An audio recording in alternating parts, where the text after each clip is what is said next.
ఈ కీర్తన 95వ అధ్యాయము ప్రభు సహాయం కోరుకుంటూ మనము ధ్యానిద్దాం.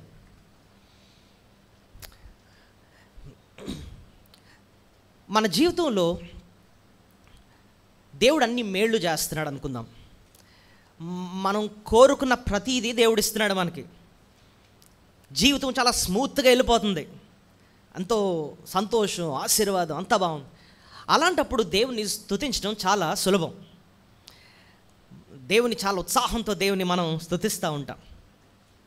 కానీ ఊహించండి, మన జీవితంలో ఏదో లోటు ఉంది, ఏదో సమస్య ఉంది. ఆ సమస్య నిమిత్తం, ఆ లోటు నిమిత్తం మనం అనేక సంవత్సరాల నుంచి ప్రార్థన చేస్తున్నాం, కానీ ఆ లోటు తీరట్లే. అది మనకు ఒక పెద్ద భారంగా ఉంది. అది ఏదొక సమస్య అవ్వచ్చు, లేకపోతే ఒక లోటు అవ్వచ్చు, ఒక బిడ్డ వివాహం అవ్వచ్చు, లేకపోతే ఏదొక ఆర్థిక సమస్య అవ్వచ్చు, ఒక ఉద్యోగ సమస్య అవ్వచ్చు, ఒక అనారోగ్య పరిస్థితి అవ్వచ్చు. అది మన అలా వెంటాడుతుంది మనసులో. అలాంటప్పుడు, అలాంటి లోటు ఉన్నప్పుడు దేవుణ్ణి ఆరాధించడానికి హృదయం సిద్ధంగా ఉండదు. మనం మోకరించిన ఎంత వాక్యం ఏంటన్నా అవే గుర్తొస్తూ ఉంటాయి. ఆ లోట్లే గుర్తొస్తూ మనసు సంతోషంగా ఉండదు అన్నమాట. దేవుణ్ణి ఆరాధించడం చాలా కష్టం అనిపిస్తూ ఉంటుంది. కానీ ఒక నిజానికి ఏంటంటేనండి, లోటు ఉన్నప్పుడు దేవుణ్ణి స్తుతిస్తే అద్భుతాలు చూస్తాం. చెప్పండి, లోటు ఉన్నప్పుడు దేవుణ్ణి మనం స్తుతిస్తే ఏం చూస్తాం తెలుసండి? అద్భుతాలు చూపిస్తాం. ఒక చిన్న ఎగ్జాంపుల్ చెప్తాను చూడండి. యేసు ప్రభు ఆయన అరణ్య ప్రదేశంలో వాక్యం చెప్తున్నప్పుడు చాలామంది వచ్చారు వాక్యం వినడానికి. 5,000 మంది పురుషులు, ఇంకా స్త్రీలు, ఇంకా పిల్లలు ఎంతోమంది వచ్చారు. వాళ్ళకి భోజనం పెట్టాలి. నిజానికి ఆ టైంలో అక్కడ ఒక పిల్లవాడు ఉన్నాడు. వాడి దగ్గర ఏమున్నాయి తెలుసా? 5 రొట్టెలు 2 చేపలు మాత్రమే ఉన్నాయి. అవి ఎక్కువ తక్కువ? తక్కువ. ఆ పిల్లోడికే 5 రొట్టెలు 2 చేపలు ఉన్నాయన్నమాట. ఇంకా పెద్దవాళ్ళు ఇంకా ఎక్కువ తింటారేమో, ఇప్పుడు చిన్న టిఫిన్ బాక్స్. అయితే అలాంటప్పుడు ప్రభు ఏం చేశాడంటే, ఆ 5 రొట్టెలు, ఆ 2 చిన్న చేపలు తీసుకొని చేతులు పైకెత్తి ఆకాశం వైపు చూస్తూ దేవుణ్ణి, తండ్రిని స్తుతించాడు. ఆయన కృతజ్ఞతాస్తుతులు చెల్లించాడట. ఏం చేశాడు? కృతజ్ఞతాస్తుతులు చెల్లించేటప్పుడు కట ఎంత అద్భుతం జరిగిందంటే, అక్కడున్న వారందరూ కూడా తృప్తిగా భోజనం చేశారంటండి. అద్భుతమా కాదా చెప్పండి? మళ్ళీ ఇంకో వచనాన్ని మీకు, ఇంకో సంఘటన మీకు జ్ఞాపకం చేస్తాను. బైబిల్లో దానియేలు గ్రంథం 6వ అధ్యాయం మనం చూస్తున్నప్పుడు అక్కడ దానియేలుకు ఒక పెద్ద సమస్య వచ్చింది. ఏంటి మీకు ఎంతమంది గుర్తుంది? దానియేలు 6వ అధ్యాయంలో ఏ సమస్య ఉంటుంది?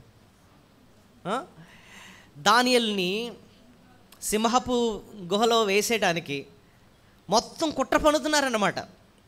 ఈ విషయం దానియేలు వరకు వచ్చింది.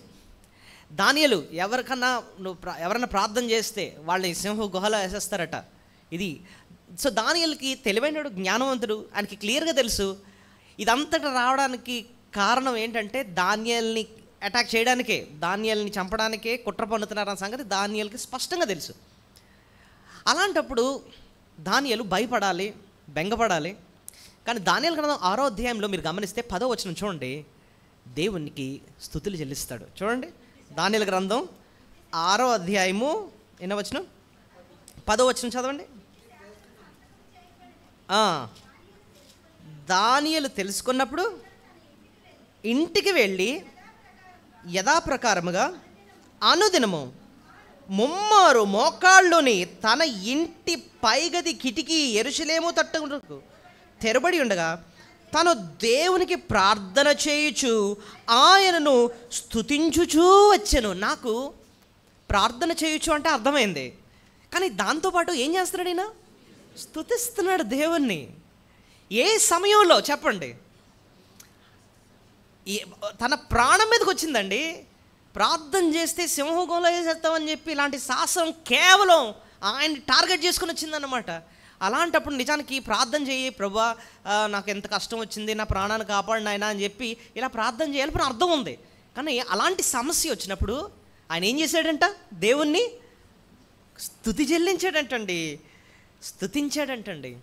మరి ఏం జరిగిందో 6వ అధ్యాయంలో మీకు తెలుసు కదా. దేవుడు అద్భుతంగా సింహపు నోళ్ళని ఏం చేశాడు? ఆయన మూసేశాడు. ఆ శత్రువుల నుంచి, ఆ సింహాల నుంచి దేవుడు దానియేలుని కాపాడాడు. నిజానికి మనకు ఈ సంఘటనలు ఏం జ్ఞాపకం చేస్తున్నాయి చెప్పండి? మనకు కష్టము సమస్య వచ్చినప్పుడు కృంగిపోవాలా, లేక అలాంటప్పుడు దేవుని స్తుతించాలా? ఇంకా ఎక్కువ దేవుణ్ణి స్తుతించాలి. అలాంటప్పుడు మనం నిజంగా మన జీవితంలో ఏం చూస్తాం తెలుసా అండి? అద్భుతాలు చూస్తాం. నిజానికి ఈ సమయంలో ఇక్కడ కూర్చున్నాం, ఏమో కొన్ని సమస్యలు మనల్ని వెంటాడుతున్నాయేమో, అవన్నీ పక్కన పెట్టి దేవుడు చూసుకుంటాడని చెప్పి మనసారా ఆయన గురించి అర్థం చేసుకుంటూ మనం ఆయన్ని గణపరిస్తే అద్భుతాలు మన జీవితంలో కూడా చూస్తాం. ఓకే, అందుకోసం దేవుణ్ణి స్తుతించడం అంత ప్రాముఖ్యం. ఇప్పుడు నేను ఒక ప్రశ్న అడుగుతాను. ఆదివారం మనం 2 వర్తమానాలు వింటాం కదండి. సిస్టర్, ఆదివారం మనం 2 వర్తమానాలు వింటాం కదండి. ఈ 2 వర్తమానాల్లో ఏ వర్తమానం ప్రాముఖ్యమైంది?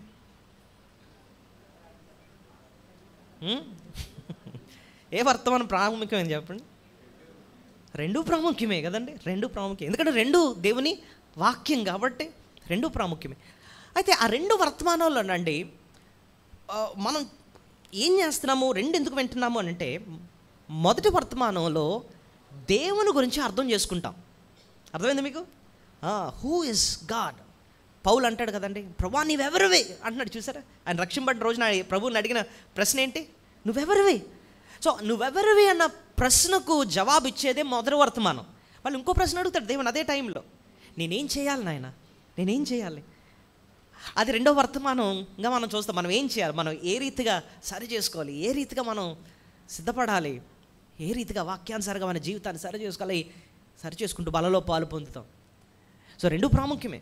కానీ మొదటి వర్తమానంగానండి మనం బెంగ, దిగులు, లోటు ఉన్నప్పుడు కూడా దేవుని గురించి ఉన్నతంగా అర్థం చేసుకొని ఆయన స్తుతిస్తూ ఉంటే మన జీవితంలో అద్భుతాలు చూస్తాం. కాబట్టి ప్రభువుని గురించి కీర్తన 95వ అధ్యాయంలో శ్రేష్టమైన విషయాలు చూద్దాం. అయితే కీర్తన 95వ అధ్యాయాన్ని మనం ఎలా అర్థం చేసుకోవచ్చు అండి అంటే, ఒక 2 ప్రశ్నలు వేసుకోవాలి. ఏంటండి ఆ 2 ప్రశ్నలు అంటే, ముందుగా ప్రభుని ఆరాధించడానికి మనం ఏ రకంగా సిద్ధపడాలి చెప్పండి. మొదటిది ఏంటంటే ఏ రకంగా సిద్ధపడాలి. రెండోది మరి ఏమని ఆరాధించాలి, ఎలా సిద్ధపడాలి, ఎలాగా ఆయన్ని ఆరాధించాలి. ఎలా సిద్ధపడాలి అన్న ప్రశ్న మీద ఒక 4 విషయాలు మనం చూద్దాం. 95వ అధ్యాయము మొదటి వచనం చూడండి. రండి యెహోవాను గురించి ఉత్సాహధ్వని చేయుదుము. సో ఫస్ట్ వచనం మనకి అర్థమవుతుంది ఏంటంటే, భక్తుడు ఇక్కడ అందరినీ ఆహ్వానిస్తూ ఇన్వైట్ చేస్తూ అలా సిద్ధపడుతున్నాడు అనమాట. నేను ఒక్కడిని కాదు దేవుని ఆరాధించటం, అందరూ రండి. రండి అంటే ఏంటి అర్థం? అందరిని ఏం చేస్తున్నాడు? పిలుస్తున్నాడు, రండి, ఆహ్వానిస్తున్నాడు అనమాట. మనం ఇదే మాట 7వ వచనంలో కూడా చూస్తున్నాం. రండి నమస్కారం చేసి సాగి. సో ఎలా సిద్ధపడాలి అండి అంటే, ఒకరినొకరం ప్రోత్సహించుకుంటూ రండి రండి అని చెప్పి ప్రోత్సహించుకుంటూ దేవుని సన్నిధికి వచ్చి మనం దేవుని ఏం చేయాలటండి? ఆరాధించాలి. రండి రండి అని ఆహ్వానించాలట. ఇప్పుడు చూడండి, సాధారణంగా మనం మన ఇంటికి ఎప్పుడు అందరినీ ఆహ్వానిస్తాం? సపోజ్ మన ఇంట్లో ఏదన్నా బర్త్డే ఫంక్షన్ జరుపుకుంటున్నాం, లేదా ఒక వివాహం జరుపుకుంటున్నాం, ఏం చేస్తాం? ఒక్కళ్ళం వండుకుని తినేస్తాం కాదు, ఏం చేస్తాం? అందరు ఏం చేస్తాం? ఆహ్వానం. ఏమండి ఇవాళ నా బర్త్డే అండి, ఇవాళ మా పెళ్లి రోజు అండి, మీరు రండి మాతో మా సంతోషంలో పాలు పొందండి. ఇక్కడ భక్తుడు ఇంట్లో ఫంక్షన్ కాదు ఇది, అంతకన్నా శ్రేష్టమైన దానికోసం ఆహ్వానిస్తున్నాడు. దేనికోసం అంటే, రండి నమస్కారం చేసి ఆయనకి సాగిలపడదాం. మరి ఈవేళ మందిరానికి వచ్చాం, మనం ఎవరన్నా ఆహ్వానించామా? ఎవరన్నా పురుకెళ్ళిపోయామా? ఎవరైనా మందిరం రావట్లేదు అనుకోండి సరిగ్గా, ఇప్పుడు మనం వాళ్ళకి ఫోన్ చేసన్నా, వాళ్ళతో కలిసి అన్నా, బ్రదర్ ఏంటి రావట్లేదు, మనం అందరం కలిసి దేవుని ఏం చేయాలి? మనం ఆరాధించాలి. రండి రండి అని చెప్పి మనం ఏం చేయాలట? ఆహ్వానించాలి, పురుకొలిపి ఆహ్వానించాలటండి. అందుకోసం భక్తుడు ఇక్కడ రండి అంటున్నాడు, కమ్ కమ్. ఇంకా దేవుని ఆరాధించేటప్పుడు ఆహ్వానించడం మాత్రమే కాకుండా సంతోషంతో ఆరాధించాలట. అదే మొదటి వచనం చూడండి. రండి యెహోవాను గురించి ఉత్సాహధ్వని చేయుదుము, మన రక్షణ దుర్గమును బట్టి సంతోషగానం చేయదు. ఇక్కడ 2 పదాలు మనం చూస్తున్నాం, ఉత్సాహధ్వని, సంతోషగానం. ఉత్సాహధ్వనితో మనం దేవుని స్తుతించాలి, అంతేకాకుండా సంతోషంగా, ఉత్సాహం, సంతోషం. దేవుణ్ణి ఆరాధించేటప్పుడు మనం బాధతో కాదు, లేకపోతే సందేహంతో కాదు, కోపంతో కాదు, ఎలా ఆరాధించాలటండి? సంతోషంతో. సో ఇప్పుడు మనం ఇక్కడ కూర్చున్నాం అనుకోండి, దేవుడు మన మనసును చూస్తాడు. ఏదైనా సమస్య వల్ల మనం బాధపడుతున్నాం ఒకటి, దేవుడు అంటాడు అనమాట, నేను ఉన్నాను కదా, నేను కదా చూసుకునేది. అంతే, మనలో ఉన్న దుఃఖం పోయి ఏదొస్తుంది, సంతోషం వస్తుంది అనమాట. సో ప్రభుని మనం ఆరాధించేటప్పుడు అండి ఏది కూడా మన సంతోషాన్ని తీయకుండా జాగ్రత్త పడాలన్నమాట. దేవా, ఎందుకంటే నేను నిన్ను ఆరాధించాల్సింది సంతోషంతో. నా జీవితం నీ చేతిలో ఉన్నాయి, నా పరిస్థితులు నీ చేతుల్లో ఉన్నాయి, నేను ఎందుకు అంత వరి అవుతున్నాను? నువ్వే అన్నావు, చింతించుట వల్ల మోరడు ఎక్కువ నువ్వు చేయలేవు అంటున్నావు. అంటే అర్థం ఏంటంటే మన చింత వల్ల మనం ఏ పరిస్థితులు ఏమీ మార్చలేము. ఎందుకంటే పరిస్థితులన్నీ ఎవరి చేతిలో ఉన్నాయి? దేవుడి చేతిలో ఉన్నాయి. ఆయన మారుస్తాడు.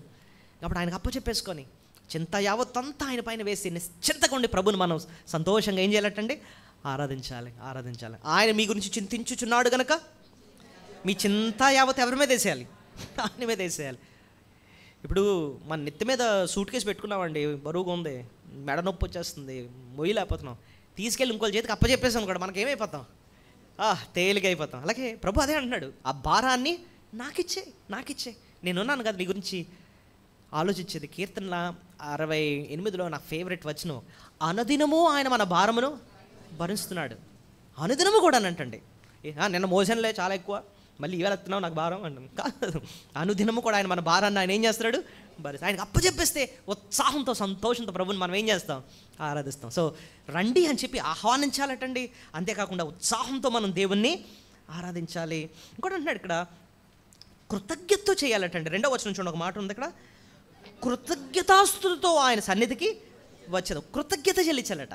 ఎలాగా కృతజ్ఞత ఎప్పుడు చెల్లిస్తాం? ఆయన చేసిన మేలు అర్థం చేసుకున్నప్పుడు మనకేమొస్తుంది? కృతజ్ఞత. ఆయన చేసిన మేలు మర్చిపోతే కృతజ్ఞత రాదు.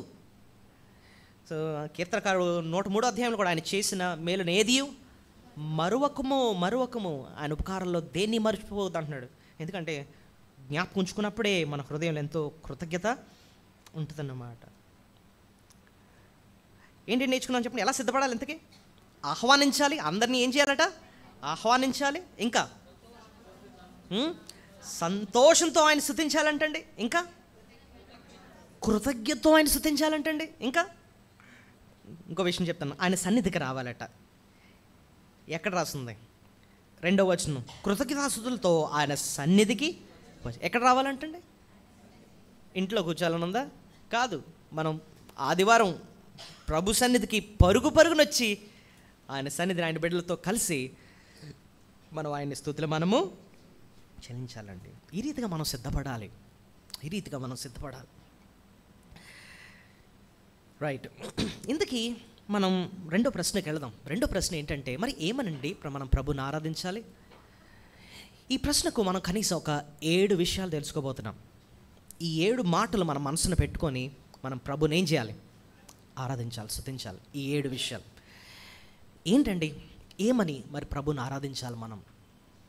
మొట్టమొదటిది, ఆయన ఇచ్చిన మన రక్షణను బట్టి ప్రభువును మన స్తుతులు చెల్లించాలి. ఆయన ఇచ్చిన రక్షణను బట్టి. ఎక్కడ రాస్తుంది? 2వ వచనం, మొదటి వచనం చూడండి. రండి యెహోవాను గురించి ఉత్సాహధ్వని చేయదము, మన రక్షణ దుర్గమును బట్టి సంతోషగానము చే. సో మొట్టమొదటిది, దేవుణ్ణి స్తుతించడానికి గల మెయిన్ కారణం ఏంటి చెప్పండి? ఆయన ఇచ్చిన రక్షణను బట్టి మనం ప్రభువుని ఎంతో స్తుతులు చెల్లించాలి. He is our saviour. Yesu అన్న మాటకే, అన్న పేరుకే అర్థం ఏంటండి? రక్షకుడు. తన ప్రజలను వారి పాపముల నుండి ఆయనే రక్షించిన గనక ఆయనకు యేసు అని పేరు పెట్టారు. యేసు అన్న పేరుకు అర్థమే రక్షకుడు అని అర్థం. రక్షకుడు ఎవరికి అవసరం అండి అంటే, ఒక అపాయంలో ఉన్న వాడికి ఎవరు కావాలంటండి? రక్షకుడు కావాలి. ఎందుకు ఒక విషయం చెప్పాను. ఒక వ్యక్తి సముద్రంలో మునిగిపోతున్నాడు, అలలు భయంకరంగా వస్తున్నాయి, మునిగిపోతున్నాడు.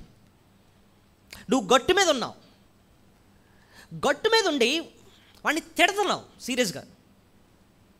ఎవడరా వెళ్ళమన్నాడు?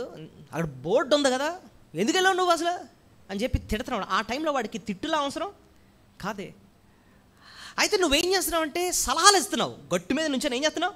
సలహాలు ఎలా ఇస్తున్నావు? పని చేయి, నువ్వు కాళ్ళు చేతులు ఇలా చాపు, లేకపోతే ఇలా వంగు, మడతపడు, ఇలా సలహాలు ఇస్తున్నావు. ఎక్కడి నుంచోని? గట్టు మీద. ఆడు అన్ని ప్రయత్నాలు చేసే సౌవతుకుల్లో ఉన్నాడనమాట. నువ్వేమో గట్టు దగ్గర నుంచి సలహాలు ఇస్తున్నావు. వాడు కావాల్సిన సలహాలు కాదు, తిట్టులు కాదు. వాడు కావాల్సింది ఎవరో తెలుసా? వాడి స్థానంలోకి వెళ్ళిపోయి వాడిని పట్టుకొని ఆ స్థానం నుంచి బయటికి తీసుకురావాలన్నమాట. రక్షకుడు కావాలి, సేవ్యర్ కావాలి. ఋషికొండలో ఒక విశ్వాసం ఉన్నారనమాట. ఆయన పని ఏంటంటే లైఫ్ గార్డ్. లైఫ్ గార్డ్ ఏం చేస్తారు? సముద్రంలో ఏమైనా మునిగిపోతూ ఉంటే వెంటనే ఆయన దగ్గర ఒక పెద్ద వీల్ ఉంటుంది, అది ట్యూబ్లా ఉంటుంది, అది పట్టుకొని పరుగుని వెళ్ళి వాటర్లో దూకేసి వెళ్ళి మునిగిపోతున్న వ్యక్తిని పట్టుకొని బయట తీసుకొస్తారనమాట. సో ఎవరన్నా అలాంటి పరిస్థితుల్లో మునిగిపోతున్నప్పుడు వెళ్ళి ఆ స్థానంలోకి వెళ్ళి పట్టుకొని బయట తీసుకొచ్చారనుకోండి, బయటకు వచ్చిన వెంటనే ఆ వ్యక్తి అంటాడు, ఏమండి నన్ను రక్షించారండి, ప్రాణం పోకుండా నన్ను రక్షించారండి అంటాడు కదా. ఒక అపాయం నుంచి మనల్ని రక్షిస్తే దాన్ని రక్షణ అంటాం, రక్షించిన వ్యక్తిని రక్షకుడు అంటాం. మరి మనం ఎటువంటి అపాయంలో ఉన్నామండి అని అంటే, మన మీద ఉన్నది దేవుని ఉగ్రత. ఏంటండి? దేవుని ఉగ్రత.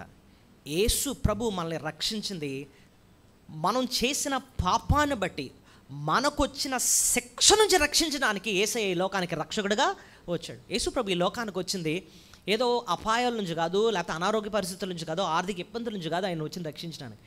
దీని అంతకంటే సీరియస్ మనకున్నది ఏంటంటే, మనం చేసిన పాపానికి వచ్చిన భయంకరమైన శిక్ష నిత్య నరకాగ్ని గుండం అనమాట. చూడండి నాతో కలిసి 1 దెస్సలోనికే 2వ అధ్యాయం. యేసు ప్రభు ఆయన దేని నుంచి మనం రక్షించడానికి వచ్చాడు చూద్దాం. 1 దెస్సలోనికే 1 దెస్సలోనికే 1వ అధ్యాయం 10వ వచనం.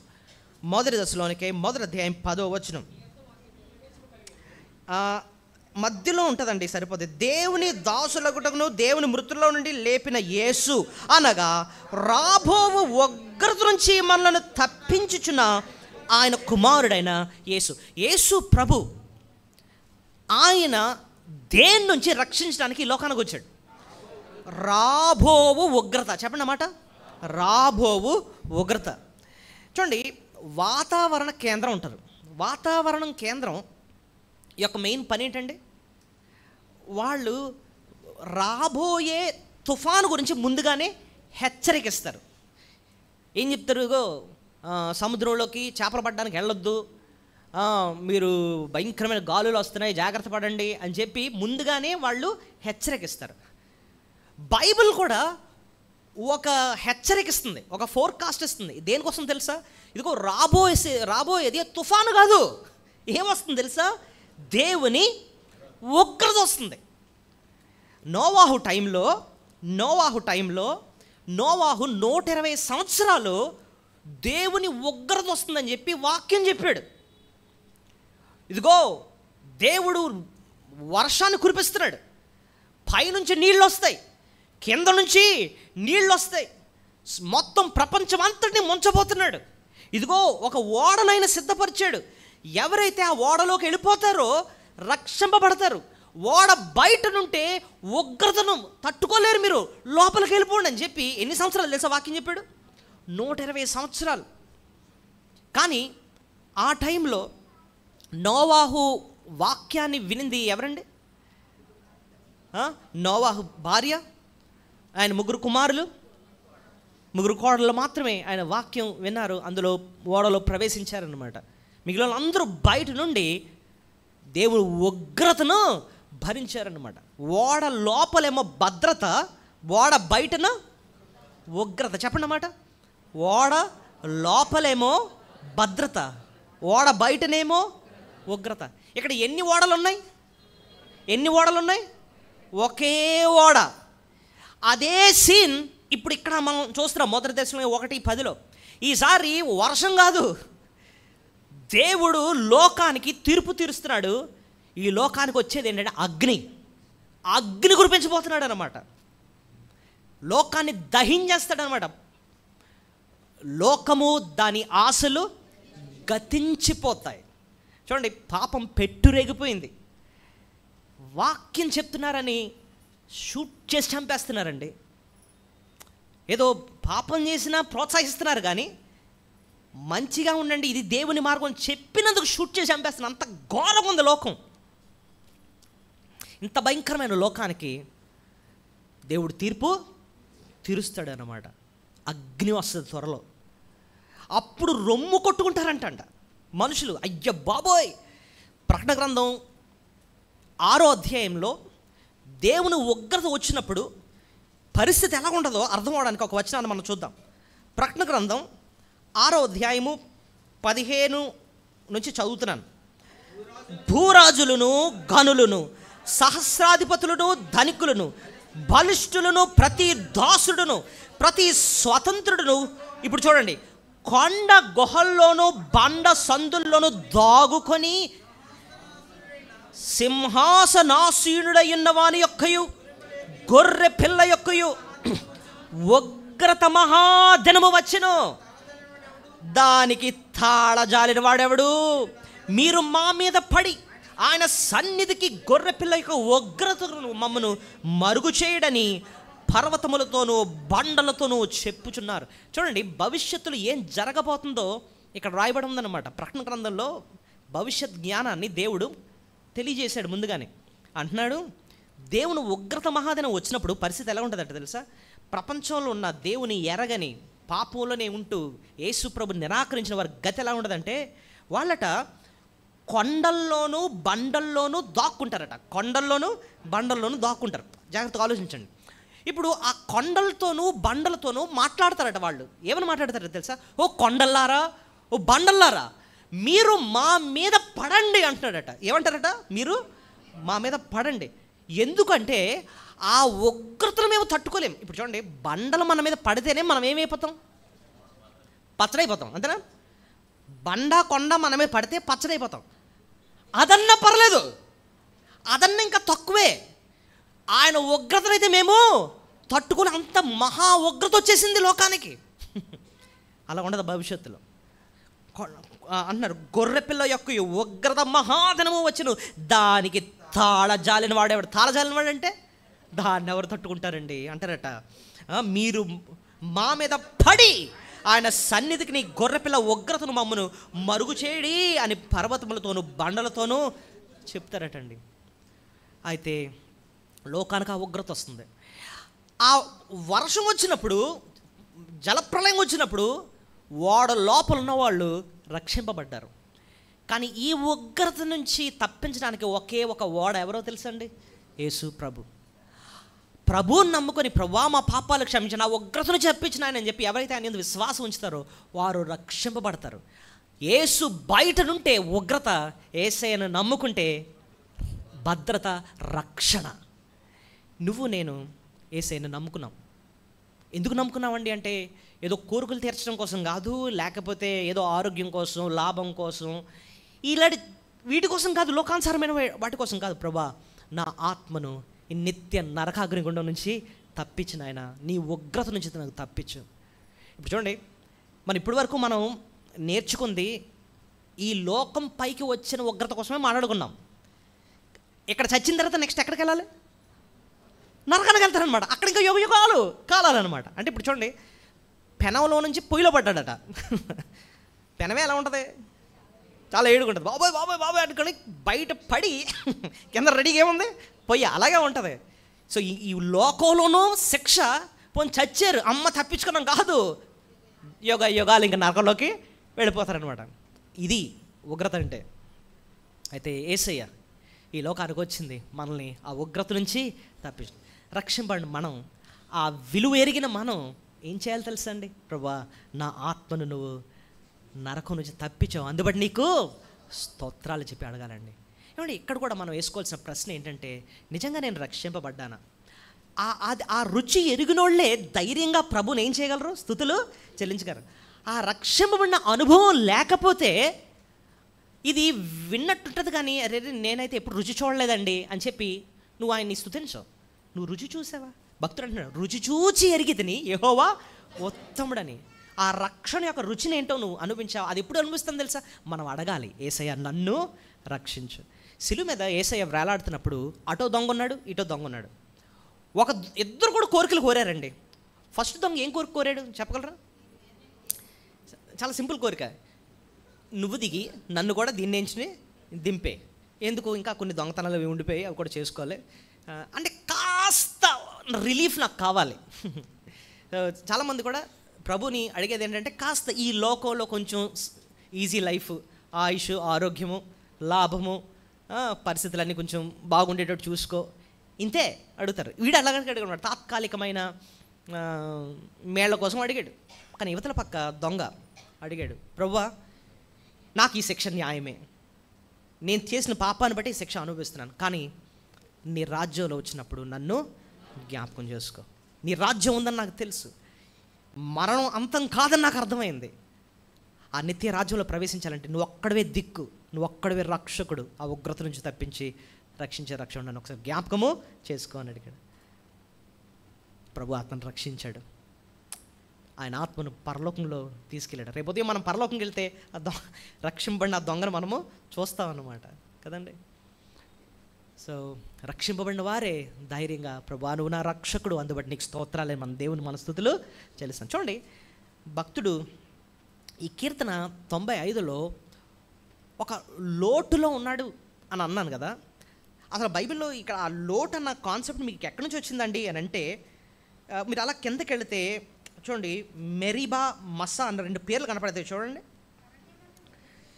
8వ వచనం, అరణ్యమందు మెరీబా యొద్ద మీరు కఠినపరుచుకొనినట్లు, మస్సా దినమందు మీరు కఠినపరుచుకున్నట్లు. వెయిట్ 2 పదాలు ఇక్కడ రాయబడినాయి. ఏంటి ఆ పదాలు?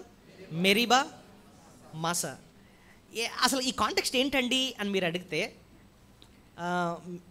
ఇశ్రాయేల్ ప్రజలు మామూలుగా మనం ఐగుప్తు దేశం గురించి ఆ విడుదల గురించి మాట్లాడుకున్నప్పుడు ఎర్ర సముద్రం పాయలైన తర్వాత ఒక ప్రాంతానికి వస్తారు.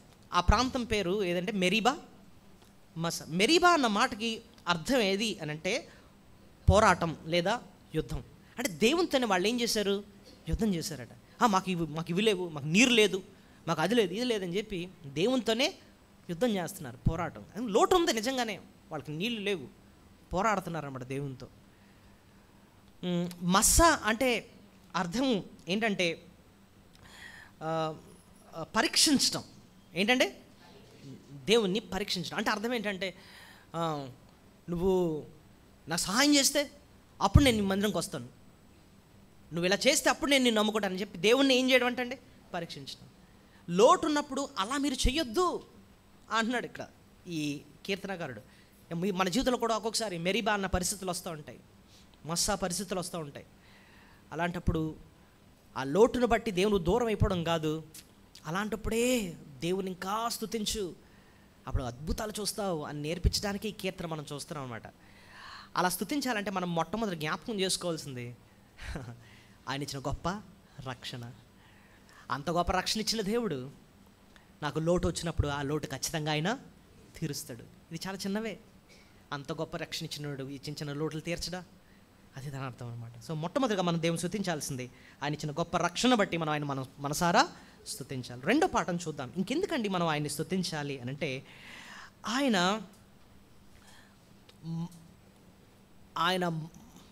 గురించి ఇక్కడ మన మాట ఏంటంటే మహాదేవుడు. ఆయన మహాదేవుడుగా ఉండి ఆయన హస్తాన్ని మనకు తోడుగా ఉంచాడంటండి. అందుబట్టి మనం దేవుని స్తుతులు చెల్లించాలి. ఆయన మహాదేవుడై ఆయన హస్తాన్ని మనకు తోడుగా ఉంచాడు. అది రెండో పాఠం. ఈ విషయం ఎలా చెప్పారండి? ఆయన మహాదేవుడిగా ఉండి ఆయన హస్తాన్ని మనకు తోడుగుచ్చారు. 3 నుంచి 5 వచనాల్లో ఆ సత్యాన్ని మనం చూస్తాము. నాతో పాటు జాగ్రత్తగా ఫాలో అవ్వండి. 3వ వచనం చూడండి, యెహోవా మహాదేవుడు. ఆయన ఎవరండి? ఆయన మహాదేవుడు. ఇప్పుడు చూడండి, కనీసం 2 సార్లు ఆయన హస్తము, ఆయన చెయ్యి అన్న మాటలు ఇక్కడ ఉంటాయి. దేవతలందరికీ పైన మహాత్మ్యం గల మహారాజు, భూమి అగాధంలో ఆయన చేతిలో ఉన్నవి. ఏం రాస్తుంది ఇక్కడ? చెయ్యి. ఇంకా చూడండి, పర్వత శిఖరములు ఆయనవే, సముద్రము ఆయనది, ఆయన దాన్ని కలుగు చేసెను, ఆయన హస్తములు భూమిని నిర్మించను. సో చాలు ఇక్కడ హస్తము అన్న చెయ్యి అన్న ఒకటే. సో మహాదేవుని గురించి రాస్తూనే స్పెసిఫిక్గా ఈ వచనాల్లో దేవుని యొక్క హస్తాన్ని గురించి, ఆయన యొక్క చెయ్యిని గురించి మనం ఇక్కడ చూస్తున్నాం. ఓకే, కాబట్టి ఈ పాయింట్ మనం ఏం నేర్చుకుంటున్నాం? రెండో పాఠం, ఆయన మహాదేవుడై ఉండి ఆయన హస్తాన్ని మనకు తోడుగా ఉంచాడు. ఆయన హస్తం ప్రేమించే హస్తం, ఆయన హస్తం సహాయం చేసే హస్తం, ఆయన హస్తం ఆదరించే హస్తం అన్నమాట. ఇప్పుడు చూడండి, తల్లిదండ్రులు ఉన్నారు, బిడ్డ మీద ఇలా చేశారు అంటే ఆ చేతిలోనే ఎంతో ఎఫెక్షన్, అనురాగం ఉంటుంది అన్నమాట. దేవుడు ఆయన హస్తాన్ని ఆయన ప్రేమతో కూడిన ఆయన హస్తాన్ని ఎప్పుడు మనకు తోడుగా ఉంచాడనమాట. మహాదేవుడై ఉండి ఆయన హస్తాన్ని ఎల్లప్పుడూ మనకు తోడుగా ఉంచాడు. అందుబట్టే మనం దేవుని ఎంతో మన స్తుతులు చెల్లించాలి. అయితే ఆయన హస్తం యొక్క విలువను మనం అర్థం చేసుకోవాలి. ఈవెన్ మనం నెహెమ్యాలో కూడా మనం చూస్తే దేవుని కరుణాహస్తం మాకు ఎలా ఉందంట, తోడుగా ఉంది అంటున్నాడు. నెహెమ్యా 2:8 మీరు గమనిస్తే ఆయన కరుణాహస్తం మనకు తోడుగా ఉంది. ఈ సమయంలో కూడా దేవుని హస్తం మనకు తోడుగా ఉంది కదండి. ఇక్కడ దేవుని హస్తం యొక్క విలువ ఏంటి, ఆయన ఎంతగా మనకు సహాయం చేస్తాడో ఈ 3, 4, 5 వచనాల్లో మనం చూస్తాము. జాగ్రత్తగా చూడండి. యెహోవా మహాదేవుడు, దేవలందరికీ పైన మహాత్మ్యం గల మహారాజు, భూమి అగాధములు ఆయన చేతిలో ఉన్నాడు. భూమి అగాధం, ఆ మాట గుర్తుపెట్టుకోండి. భూమి అగాధం. అగాధం అంటే ఏంటి అర్థం? అగాధం లోయ కదండి, లోయ. భూమి మీద అతి లోతైన ప్రాంతం ఏదో చెప్పగలరా? మీరు గూగుల్ చేస్తే భూమిలోనే అతి లోతైన ప్రాంతం ఒక దగ్గర ఒక లోయ ఉందంటండి. ఆ లోయ పేరు ఏంటంటే మెరీనా ట్రెంచ్ అంటారు. అది 11 కిలోమీటర్ల లోయ. ఎంత అంటే దాని పక్కన మనం నించొని ఇలా చూసామంటే కిందకి లోయ ఎంత పడితే ఇంక షేప్లో ఉండవు, ఏం దొరకవు అన్నమాట. అంటే 11 కిలోమీటర్ల లోయ అంటండి. దాన్నే మెరీనా ట్రెంచ్ అంటారు అన్నమాట. సో డీప్ అది. అయితే దేవుడు భూమి అగాధం గురించి ఇక్కడ ఎందుకు మాట్లాడాడండి అంటే చూడండి, భూమి అగాధ స్థలములు ఆయన చేతిలోనున్నవి, అగాధం కోసం మాట్లాడాడు.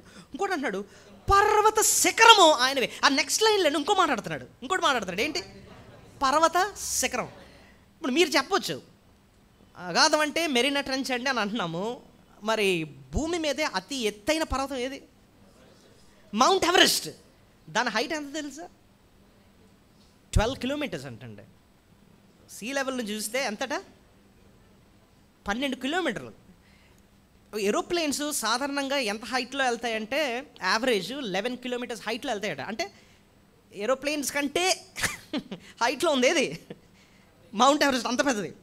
దేవుడు అలాంటి పదాలు ఇక్కడ ఎందుకు మాట్లాడాడు? ఆయన చెయ్యి అంటున్నాడు, ప్లస్ లోయ కోసం మాట్లాడుతున్నాడు, హైట్ కోసం మాట్లాడుతున్నాడు. ప్రభు ఇక్కడ నేర్పిస్తున్న పాఠం ఏంటో తెలుసా? నేను ఎంత మహాదేవుడు అంటే నువ్వు ఎంత లోతైన ప్రాంతంలో ఉన్నప్పటికీ కూడా నేను అక్కడికి వస్తాను, నేను నీకు అక్కడ సహాయము చేస్తాను. ఎంత ఎత్తైన ప్రదేశంలో ఎవ్వరూ నీ దగ్గరకు రాలేని స్థితిలో నువ్వు ఉన్నారు, నువ్వు ఒంటరిగా ఉన్నావు, నేను నీకు వస్తాను, నా హస్తం నీకు తోడుగా ఉంచుతాను. మనుషులు ఎవ్వరు నీ దగ్గర రావట్లేదా? నువ్వు ఒంటరిగా ఉన్నావా, ఎక్కడో లోతులో ఉన్నావా, నేను నీ దగ్గరకు వస్తాను. ఇప్పుడు యోనా ఉన్నాడండి. యోనా ఎక్కడికి వెళ్ళిపోయాడు? సముద్రకు అగాధంలోకి వెళ్ళిపోయాడు. ఒంటరిగా ఉన్నాడు. చేప కడుపులో ఊహించండి, అదే ప్లేస్లో నువ్వు నేను ఉన్నావు అనుకోండి, ఎలా ఉండదు ఆలోచించండి. చేప కడుపు అంటే ఎలా ఉంటుంది? నీట్గా రూము, అది నీట్గా కూర్చోడానికి ఏమైనా ఉంటాయా? ఎంత ఘోరంగా ఉండదు ఆలోచించండి. ఎక్కడ కడుపులో ఎక్కడో ఉన్నాడు, చీకటి, ఒక పక్కన యాసిడ్స్ కాలిపోతున్నాయి, దుర్వాసన, అసలు బ్రతుకున్నానా లేదా అన్నంత సందిగ్ధంలో ఉన్నాడు అన్నమాట. అలాంటి ప్రాంతంలో మొర్రపెట్టినప్పుడు దేవుని హస్తం ఆయన దగ్గరికి వచ్చిందండి. అక్కడికి వచ్చింది ఆయన హస్తం. మనం ఏ పరిస్థితుల్లో ఉన్నా సరే ఆ మహాదేవుడు మన దగ్గరికి వస్తాడు, ఆయన నీ దగ్గరకు వస్తాడు. మనం కీర్తన 139 చూద్దాం. ఇదే ఐడియా అక్కడ మనం చూస్తాం అనమాట. దేవుడు మనం ఏ స్థితిలో ఉన్నా అక్కడికి వస్తాడు ఆయన. కీర్తన 139 మొదటి ఎక్కడంటే వెయిట్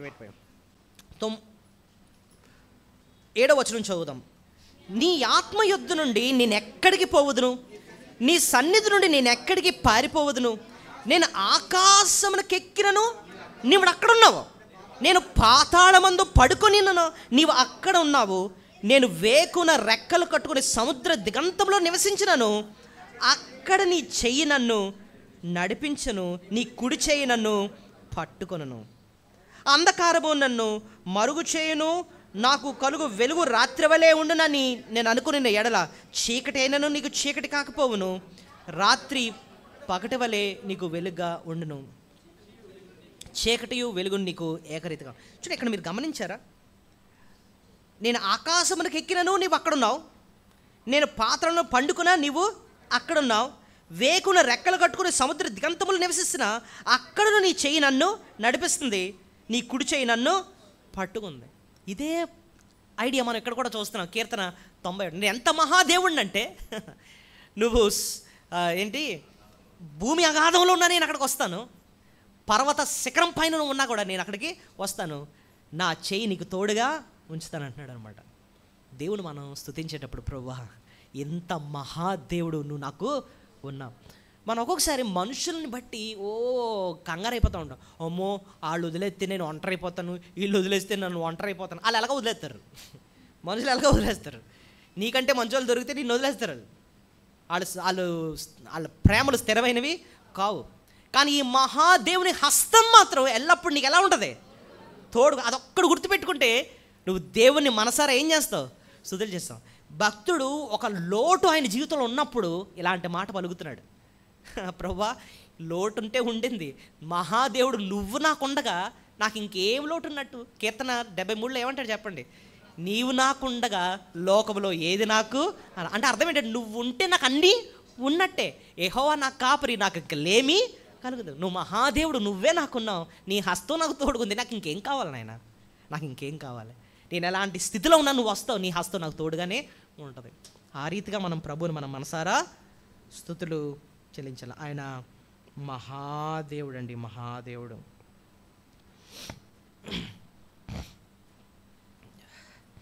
ఆయన హస్తం యొక్క శక్తిని గురించి నెక్స్ట్ లైన్ ఇంకో మాట ఉందండి. ఇంకా ఈ పాయింట్లోనే 5వ వచనం చూడండి.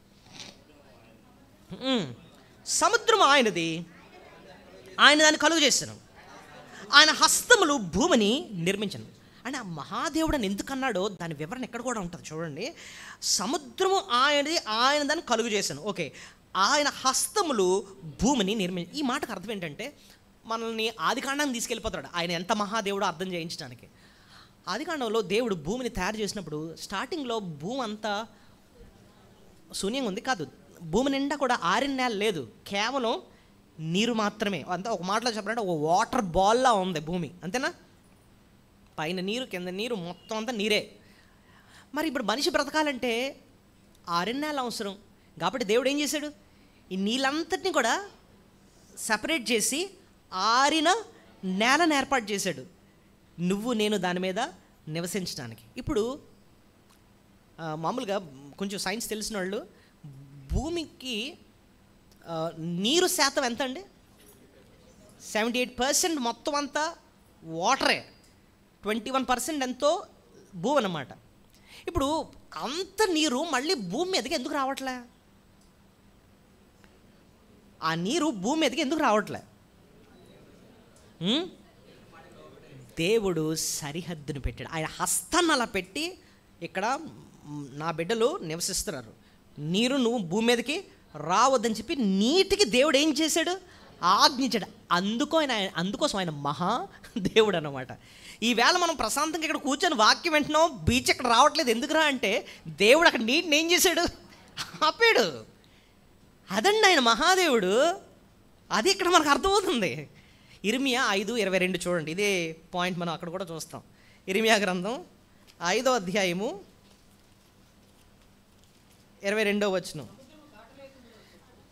ఇర్మియా 5:22 సముద్రము దాటలేకుండానట్లు దాని తరంగములు లెంత పొర్లినను అవి ప్రబలలేకయు ఎంత ఘోషించినను దాని దాటలేకయు ఉండినట్లు నిత్య నిర్ణయము చేత దానికి ఇసుకను సరిహద్దుగా నియమించిన నాకు మీరు భయపడరా? చూడండి, ఇసుకను సరిహద్దుగా నియమించేటట్టు దేవుడు. ఇప్పుడు మనం బీచ్కి వెళ్తే మనకి ఏం కనపడుతుంది? ఇసుకలో మనం ఆడుకుంటాం కదండి. పిల్లలేమో ఏది ఇల్లులు కడతారు, ఇదంతా ఎంజాయ్. కానీ దేవుడు ఆ ఇసుకను పెట్టింది ఎందుకంటే తెలుసా? ఆ నీరు భూమి మీదకి రాకుండా దేవుడు సరిహద్దు వేసాడటండి, ఆనకట్ట వేసాడు అన్నమాట. నిజానికి ఆలోచిస్తే బీచ్కి వెళ్ళినప్పుడు మనకు దేవుడు గుర్తు రావాలి. అసలు ప్రభా ఈ ఆరిన నేల మీద నేను బతుకుతున్నాను అంటే, నన్ను తీసుకెళ్ళి నీటిలో పడేవంటే చచ్చిపోతాను నేను. కానీ నా కోసం ఈ నారిన నేలను పెట్టి ఆ నీరు మీదకి రాకుండా సరిహద్దును పెడుతున్నావు చూసావా? నీ వల్ల నేను బతుకుతున్నాను. ప్రాణం పోసిందే నువ్వు. ఈ చిన్న చిన్న కష్టాలు వచ్చినప్పుడు ఖచ్చితంగా నువ్వు నాకు సహాయము చేస్తావు అని చెప్పి అంతగా మనం ఆ మహాదేవుని మీద ఆధారపడిపోవాలన్నమాట. ఇది నీకు అర్థమైతే ఆయన స్తుతించకుండా ఉండలేం. మొట్టమొదటిగా ఆయన ఇచ్చిన గొప్ప రక్షణ బట్టి మనం ఆయన స్తుతించాలి.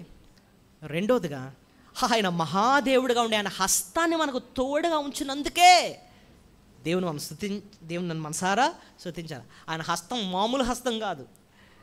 అగాధములు ఉంటే ఆయన నీ దగ్గరకు వస్తాడు. పర్వత శిఖరం పైన ఉన్న ఆయన నీ దగ్గరకు వస్తాడు. సముద్ర సహితం హద్దు నియమించే అంత బలమైన హస్తం, అలాంటి బలమైన మహాదేవుడు నీకు నాకు ఈరోజు తోడుగా ఉన్నాడు. అంత గొప్ప ప్రభుని బట్టి మనం మనసారా స్తుతులు చెల్లించాలండి. మూడో పాఠం, ఆ దేవుడు ఆయనతో మనకి వ్యక్తిగత సంబంధాన్ని ఇచ్చాడు. చెప్పండి, ఆయనతో మనకి ఏమి ఇచ్చాడండి? వ్యక్తిగత సంబంధం. అది ఎలా చెప్పారండి అంటే 6వ వచనం చూడండి, కీర్తన 95:6.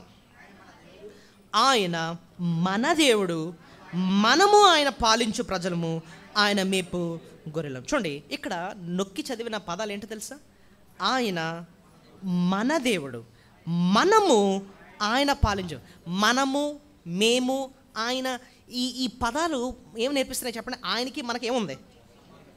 మన అన్నమాట. ఇప్పుడు చూడండి, అది మన ఇల్లండి, మనకారండి, అది మనదండి. మన అన్న పదమే ఏం చెప్తుందంటే దానికి మాకు ఒక వ్యక్తిగత సంబంధం. ప్రభు ఆయన మన దేవుడు. మన అన్న పదం నిజంగా మన దేవుని ఎంత స్తుతించాలంటే, దేవా నువ్వు దేవుడివే. ఒకనొకప్పుడు నేను శత్రువుని, అసలు నిన్ను నా తండ్రి అని పిలిచే భాగ్యం కూడా నాకు లేదు. నీకు దూరస్తుడిని, నీకు శత్రువుని నేను. అలాంటి నన్ను నీ బిడ్డగా నన్ను చేసుకుని నిన్ను తండ్రి అని పిలిచే భాగ్యాన్ని నాకు ఇచ్చావు. యేసు క్రీస్తుని ఎవరైతే అంగీకరిస్తారో వారి పాపాలు క్షమించడం మాత్రమే కాదు, దేవుని కుమారులయ్యే అధికారాన్ని దేవుడు మనకి అనుకో. యోహాను 1:12 అదే ఉంటుంది. దేవుని కుమారులయ్యే అధికారాన్ని ప్రభు మనకి ఇచ్చాడు. ఆయన తండ్రి అని పిలిచే ఒక గొప్ప భాగ్యాన్ని ఇచ్చాడు. ఒకప్పుడు శత్రువులమే కాదు, ఆయన బిడ్డలు అయిపోయాం. మనం గత వారం ప్రధాన యాజకుడు అన్న టాపిక్ గురించి ధ్యానించాం. ఆ ప్రధాన యాజకుని గురించి కూడా మీరు ఆలోచిస్తే ఆయన మన ప్రధాన యాజకుడు అన్న మాట ఉంటుంది. ఎన్నిసార్లు ఉంటుందో చూడ ఒకసారి. హెబ్రీ పత్రిక 4వ అధ్యాయము,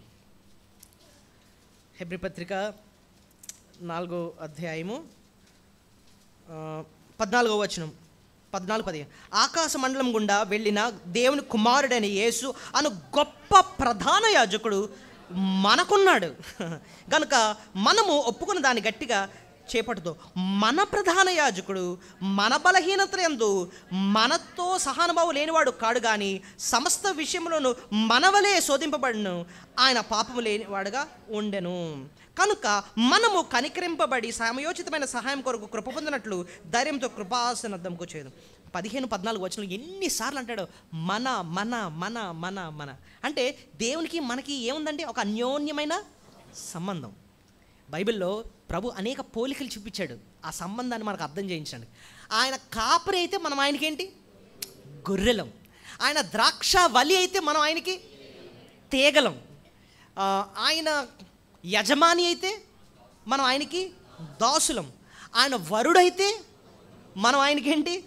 వధువు. ఆయన కొమ్మరి అయితే కొమ్మరి, మనము జిగట మన్ను. తర్వాత ఇంకేంటి పోలికలు? ఆయన వరుడైతే వరుడు, మనం ఏంటండి? వధువు. సంఘము ఆయన వధువు. సో ఇవన్నీ ఏం నేర్పిస్తున్నాయి చెప్పండి? ఆయనకి మనకి ఏముంది? అన్యోన్యమైన సంబంధం. ఇది విడదీయని సంబంధం. ఆయన ప్రేమ నుండి ఎవరు వేరు చేయలేరన్నమాట. అలాంటి సంబంధం, స్థిరమైన శాశ్వతమైన సంబంధాన్ని ప్రభు నీకు నాకు అనుగ్రహించాడు. అందుకోసం భక్తుడు యెహోవా కాపరి అని రాయలేదు. ఏమని రాశాడు? యెహోవా నా కాపరి, నా కాపరి. నిత్య జీవం అంటే అర్థం అదేనండి, నిత్యము దేవునితో కలిసి జీవించే జీవితం. యేసు ప్రభు నమ్ముకున్నప్పుడు ఆయన మన పాపాలు క్షమించడం మాత్రమే కాదు, ఆయన మనకు తిరిగి ఆయన ఇచ్చేది నిత్య జీవం. ఆ నిత్య జీవం ఎప్పుడు ప్రారంభమవుద్దండి అంటే ఆల్రెడీ ప్రారంభమైంది. రక్షించిన నాటి నుంచే ప్రారంభమైంది అనమాట. దావీదు భక్తుడు రాస్తాడు, నేను బ్రతుకు దినములన్నీ అంటే ఈ భూమి మీద బ్రతికినంత దినాలు ఎవరి కృప, ఎవరి క్షేమం?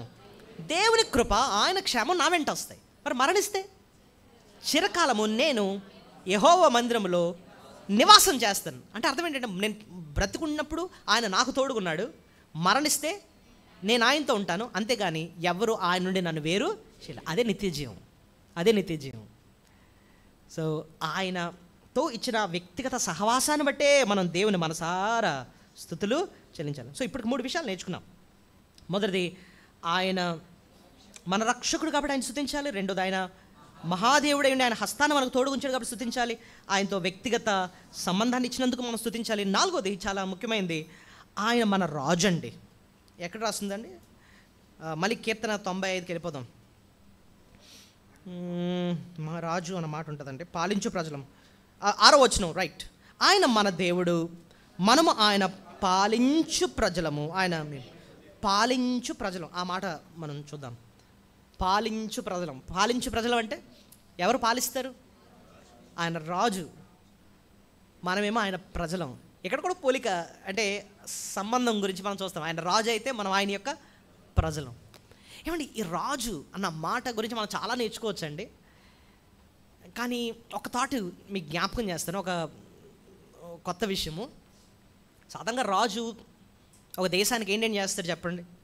యుద్ధం వచ్చినా రాజే ముందు వచ్చి పోరాడాలి. ఒక రాజు ఇంకేం చేస్తూ ఉంటాడు? న్యాయం తీర్చేది రాజే, ఇంకా ఆహారం పెట్టేది రాజే, సో కాపాడేది కూడా రాజే. రాజు చాలా ముఖ్యం దేశానికి. అయితే ఇప్పుడు చూడండి, సాధారణంగా రాజులు యుద్ధంకి వెళ్ళినప్పుడు సైనికులతో పాటు వెళ్తాడు. ఏ రాజు కూడానండి దేశం కోసం ప్రాణం పెట్టాడు. సైనికులన్నా చచ్చిపోతారు కానీ రాజును కాపాడతారు, అంతేనా? సైనికులారా మీరన్నా చచ్చిపోండి, నన్ను మాత్రం కాపాడండి అంటారు. ఇప్పుడు బాడీ గార్డ్స్ అంటారు, బాడీ గార్డ్స్ పని ఏంటి? సెక్యూరిటీ గార్డ్స్ అంటారు, వాళ్ళ పని ఏంటి? జెడ్ క్లాస్ సెక్యూరిటీ అంటారు, వాళ్ళు ఏంటి? వాళ్ళ పని ఏంటి?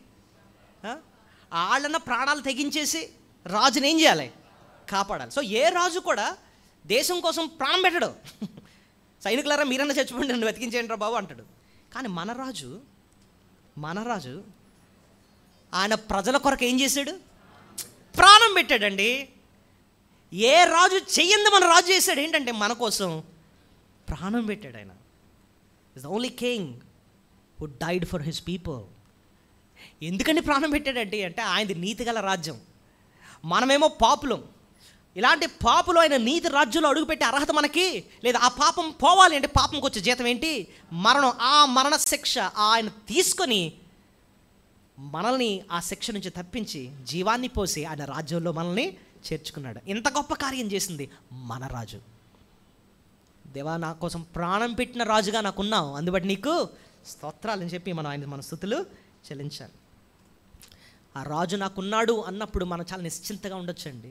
సొలొమోను పరిపాలిస్తుంటేనే దేశమంతా ఎలా ఉందట? నెమ్మదిగా ఉందటండి, సొలొమోను పరిపాలిస్తేనే. కానీ మన జీవితాన్ని పరిపాలిస్తుంది సొలొమోను కాదు. ఎవరు? మన రారాజు యేసయ్య. He is our king. ఆ రాజు ఉన్నాడు, ఆయన మనల్ని పట్టించుకుంటాడు. ఆయన ఉన్నప్పుడు ఇంకెంత నిశ్చింతగా మనం ఉండాలండి. ఐదోది, ఆయన మన మేపే కాపరండి. ఆయన మేపే కాపరి. 5వ పాఠం త్వరగా చూద్దాం. 6వ వచనం చూడండి. ఆయన పాలించు ప్రజలము, ఆయన మేపు గొర్రెలం. ఆయన మనల్ని ఏం చేస్తాడు? మేపుతాడు. మేపే కాపరి ఆయన. కాపరి ఏం చేస్తారు చెప్పండి? మంచి కాపరి ఏం చేస్తాడు? గొర్రెలని ఎక్కడ పచ్చికుందో అక్కడికి తీసుకెళ్తాడు, ఎక్కడ మంచి జలాలు ఉన్నాయో అక్కడికి తీసుకెళ్తాడు. మన కాపరి మనల్ని పోషిస్తాడు. శారీరకంగా ఏమో ఆహారాన్ని పెట్టి పోషిస్తాడు, ఆత్మీయంగా ఏమో వాక్యాన్ని ఇచ్చి పోషిస్తాడు. ఈ 2 రకాల పోషణ ప్రభు ఇస్తాడని చెప్పి ఎక్కడైనా ఒక్క వచనంలో ఉందా అండి అని మీరు అడిగితే ఒక వచనం ఉంది. నెహెమ్యా 9వ అధ్యాయము 20వ వచనం, చాలా ముఖ్యమైన వచనం, చదవండి. నెహెమ్యా గ్రంథం 9వ అధ్యాయము 20వ వచనం. నెహెమ్యా గ్రంథం 9 20వ వచనం.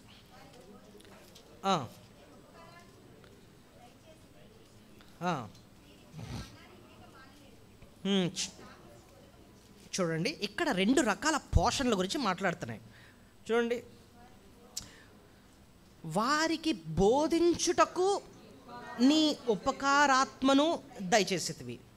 నీవిచ్చిన మన్నాను ఇయ్యక ముందేమో ఆయన ఏమిస్తున్నాడట, వారిని బోధించుటకు నీ ఉపకారాత్మను దయచేసి. ఆత్మదేవుడు ముందు మనకేమిస్తాడండి? బోధ దేనికి? బోధ అంటే ఏం బోధ? అపోస్తల బోధ లేదా దేవుని యొక్క వాక్యం దేనికి? మన హృదయానికి వాక్యాన్ని ఇస్తున్నాడు. మరి కడుపుకి మన్నాని ఇచ్చాడు కదండి. నెక్స్ట్ ఏముంది? నెక్స్ట్ లైన్లో నీవిచ్చిన మన్నా ఇయ్యక మాలేదు. సో హృదయానికేమో బోధ, కడుపుకేమో మన్నా. సో ఇక్కడ మనకు అర్థమవుతుంది. చెప్పండి, దేవుడు మన కాపరిగా ఏం చేస్తున్నాడు? ఆత్మీయంగా వాక్యం ఇస్తున్నాడు, శారీరకంగా ఆహారాన్ని ఇస్తున్నాడు. వాడు గుర్తుపెట్టుకోండి, నన్ను పోషిస్తుంది మన డబ్బు కాదు. నువ్వు సంపాదించవచ్చు, ఆ సంపద నేను అనుభవించాలి అంటే పైనున్న ఆ పోషకుడు ఒప్పుకోవాలి. ఆయన ఇస్తేనే మనం ఏదన్నా తినగలం. సొలొమోను భక్తుడు ఓ మాట అంటాడు, ఆయన సెలవు లేకుండా భోజనము చేసి సంతోషించుట ఎవరికి సాధ్యం అంటున్నాడు. అంటే అర్థం ఏంటో తెలుసా? నువ్వు కష్టపడి వండుకున్నావు, నీ డైనింగ్ టేబుల్ మీద ఉంది, ఇంకా తిందామన్న టైంకి ఫోన్ వచ్చింది, ఎవరో సీరియస్గా ఉన్నారు, అర్జెంట్ రండి. ఏం చేస్తాం? బాబు మంచి వండుకున్నాను తినొస్తానంటావా? ఉన్నది అలా వదిలేసి వెళ్ళిపోతావు అనమాట. అంటే నువ్వు తిన్నది నువ్వు అనుభవించాలంటే కూడా ఎవరు ఒప్పుకోవాలి? దేవుడు ఒప్పుకోవాలి. ఆ మాట విన్నప్పుడు మన సంపద మీదకి వెళ్దాం, మన దృష్టి మనం సంపాదించిన ఆస్తుల మీదకి వెళ్దు, లేకపోతే మన పర్సు వైపు వెళ్ళదు, మన దృష్టి దేవుని వైపుకి వెళ్తాను అనమాట. ప్రభా, నువ్వు ఒప్పుకోకపోతే నేను సంపాదించింది ఏది కూడా నేను నా బిడ్డలో అనుభవించలేం. ఆయనే మన కాపరి, ఆయనే మన పోషకుడు. హృదయానికేమో వాక్యాన్ని ఇస్తున్నాడు, బోధనిస్తున్నాడు, కడుపుకేమో ఆహారాన్ని మన్ననిస్తున్నాడు. అది 5వ పాఠం మనం నేర్చుకున్నాం. 6వదేమో మనకు మేలు చేస్తాడండి. 7వ వచనం చివరి లైన్లో ఉంటుంది చూడండి. నేడు మీరు ఆయన మాట అంగీకరించిన ఎడల ఎంత మేలు అంటున్నాడు. సో మన జీవితంలో ఆయన ఏం చేస్తాడండి? మేలు చేసే దేవుడు. అది 6 శ్రేష్టమైన పాఠం మనం నేర్చుకుంటున్నాం. ఆయన ఎల్లప్పుడూ మనకు మేలు చేసే దేవుడు. అయితే ఆ మేలును మనం ఎప్పుడు అనుభవిస్తాము? అక్కడ మాట ఉంది, నేడు మీరు ఆయన మాట అంగీకరించిన ఎడల ఎంత మేలు. నేడు అంటే లోబడతాను కానండి, అప్పుడే కాదండి, ఇంకా టైం వస్తుందండి, ప్రతిదానికి టైం ఉంటుంది కదండి. ఇది కాదట, దేవుడు లోబడు అన్నప్పుడు ఏం చేయాలి? మనం వెంటనే లోబడతా ఉంటే, నేడు మీరు ఆయన మాట అంగీకరించిన ఎంత త్వరగా లోబడిపోతే ఎంత మేలు అన్నాడు అన్నమాట. సో ఇశ్రాయేల్ ప్రజలు కనాన్ని అనుభవించాలి అంటే ఐగుప్తు దేశం నుంచి 11 రోజులే పడుతుందటండి ప్రయాణం. 11 days ప్రయాణం అంట. ఎక్కడికి వెళ్ళిపోవచ్చు? కానాను. కానీ ఎన్ని రోజులు పట్టింది వాళ్ళకి? 40 సంవత్సరాలు అండి, 40 years పట్టింది. ఎందుకు అంత లేట్ అయిందండి? అవిధేయత వల్ల. ఏంటా? అందుకోసం అంటున్నాడు, నేడు మీరు ఆయన మాట అంగీకరించిన ఎడలా ఎంత మేలు.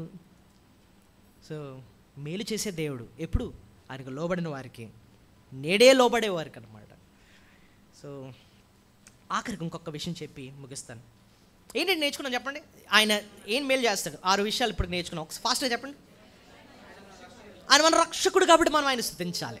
2, ఆయన మహాదేవుడిగా ఉండి ఆయన హస్తాన్ని మనకు తోడుగుంచినాడుకు దేవుని స్తుతించాలి. 3, ఆయనతో మనకు వ్యక్తిగత సంబంధాన్ని ఇచ్చాడు, అందుబట్టి స్తుతించాలి. 4, ఆయన మనకు రాజుగా ఉన్నాడు, అందుబట్టి మనం స్తుతించాలి. 5, ఆయన మేపే కాపరిగా ఉన్నాడు. చాలా విలువైన మాట, కాపరిగా ఉన్నాడు, అందుబట్టి మనం ఆయన స్తుతించాలి. 6, నేడు ఆయన మాటను అంగీకరిస్తే ఖచ్చితంగా ఆయన మనకేం చేస్తాడంటే మేలు చేస్తే దేవుడు. ఎంత మంచి మాట. ఆఖరిగా కోపించిన వాత్సల్యత చూపించే దేవుడు. ఆఖరి పాఠం ఏంటండి? కోపించిన వాత్సల్యత చూపించే దేవుడు. ఈ మాట 9, 10, 11 వచనాలు మనం నేర్చుకోవచ్చు. అచ్చట మీ పితరులు నన్ను పరీక్షించి శోధించి నా కార్యము చూచిరి. 40 ఏండ్ల కాలము ఆ తరము వారి వలన నేను విసికి వారి హృదయమును తప్పిపో ప్రజలు వారు నా మార్గములు తెలుసుకొనలేదని అనుకుంటుని, కావున నేను కోపించి వీరెన్నడూ నా విశ్రాంతిలో ప్రవేశింపకూడదని ప్రమాణం చేసి చూడండి, నిజానికి ఈ 9, 10, 11 వచనాలు ఒక దేవుడు చూపించిన కోపంతో ఎండ్ అవుతుంది. అంటే ఇశ్రాయేల్ ప్రజలకి దేవుడు ఏది చూడడానికి అవకాశం ఇవ్వలేదు, కనాను చూడడానికి అవకాశం ఇవ్వలేదు, మొదటి తరానికి అవకాశం ఇవ్వలేదు. ఏమండి ఆలోచించండి జాగ్రత్తగా. ఈ కీర్తన 95 ఎవరికి రాస్తున్నాడు? మొదటి తరానిక, తర్వాత తరంక? తర్వాత తరం. ఇంతకీ కనాను ప్రవేశించింది ఎవరు? మొదటి తరం, ఫస్ట్ తరం. ఐగుప్తు నుంచి వచ్చారు చూసారా, వాళ్ళు చేసిన తిరుగుబాటుకి దేవుడు అరణ్యంలో రాలిపోయేటట్టు చేశాడు, అంతేగాని వాళ్ళు ఎవ్వడు కూడా కనానికి వెళ్ళలేదు. వాళ్ళ మీద దేవుడు చాలా కోపాన్ని చూపించాడు. కానీ ఈ కీర్తన 95 రాస్తుంది ఆ నెక్స్ట్ తరం వాళ్ళకి, వాళ్ళ బిడ్డలకి రాస్తూ ఏమన్నాడంటే, ఇదిగో మీ నాన్నోళ్ళు ఉన్నారే, మీ తండ్రులు, వాళ్ళు కనాను చూడడానికి నేను అవకాశం వాళ్ళ మీద నిజంగానే కోపం చూపించాను. కానీ ఆ సత్యాన్ని మీకు ఎందుకు తెలియజేస్తున్నాను తెలుసా? మీ మీద నేను వాత్సల్యత చూపిస్తాను. మీరు నాకు లోబడితే మాత్రం నేను మీ మీద వాత్సల్యత చూపిస్తాను, వాళ్ళ మీద చూపించిన కోపం నేను మీకు మళ్ళీ చూపించను అని చెప్పి దేవుడు, కోపించిన దేవుడే ఆయన బిడ్డల ఎడల మళ్ళీ ఏం చూపిస్తున్నాడు? ఇక్కడ అవకాశాన్ని ఇస్తున్నాడు, వాత్సల్యం చూపిస్తున్నాడు అన్నమాట. ఎంత మంచి దేవుడు అండి! ఆ సత్యాన్ని ఈవేళ నీకు నాకు ఎందుకు తీసుకొచ్చాడు? మన ఎడలో కూడా ఆయన ఏం చూపిస్తున్నాడు తెలుసా? వాత్సల్యత చూపిస్తున్నాడు. ఆ తరానికి నేను దెబ్బలు కొట్టాను, వాళ్ళకి కనాను చూసే అధికారం నేను వాళ్ళకి ఇవ్వలేదు, నేను చాలా కోపించాను వాళ్ళ మీద. కానీ అది మీకు పాఠం ఎందుకు నేర్పిస్తారంటే, ఆ పరిస్థితి మీకు రాకూడదని, మీరు ఆనందించాలని, మీరు బుద్ధి తెచ్చుకోవాలని చెప్పి మీకు ఈ విషయాలు తెలియజేస్తున్నాను. మీ మీద వాత్సల్యత వాత్సల్యత అంటే అర్థమేంటో తెలుసా అండి? మళ్ళీ అవకాశం ఇవ్వటం. ఏం చెప్పండి? అవకాశం ఇవ్వడం, ఆయనకు లోబడ్డానికి అవకాశం ఇవ్వటం అన్నమాట. సో కోపించిన మన ఎడల ఆయన ఏం చూపిస్తున్నాడు? వాత్సల్యత చూపిస్తున్నాడు. ప్రభువా, ఈ సత్యాన్ని నాకు తెలియజేస్తున్నావు, నా ఎడలు కూడా నువ్వు వాత్సల్యత చూపిస్తున్నావు. చూడండి, ప్రతి రోజు దేవుడు మన ఎడలు చూపించే వాత్సల్యత, ప్రతి వారము దేవుడు మనకి ఒక క్రొత్త వారం ఇచ్చాడంటే ఆయన మన ఎడలు చూపించే వాత్సల్యత, ఒక క్రొత్త నెల ఇచ్చాడంటే ఆయన మన ఎడలు చూపించే వాత్సల్యత, క్రొత్త సంవత్సరాన్ని నీ జీవితంలో ఇస్తున్నాడు అంటే నీ ఎడల దేవుడు చూపించే గొప్ప వాత్సల్యత. గత సంవత్సరం నువ్వు నా కొరకు నమ్మకంగా జీవించలేకపోయావు, ఒక క్రొత్త సంవత్సరాన్ని నీ చేతిలో పెడుతున్నాను, ఇక మీదైనా నా కొరకు నమ్మకంగా జీవించు, నేను దీవిస్తాను అన్నట్టుగా వాత్సల్యత ఇస్తున్నాడు అనమాట. కోపించిన వాత్సల్యత చూపించే దేవుడు. ఈ 7 మాటలు బట్టి మన మనసారా దేవుని మన స్తుతులు చెల్లింది. దయచేసి అందరం మోకరించండి.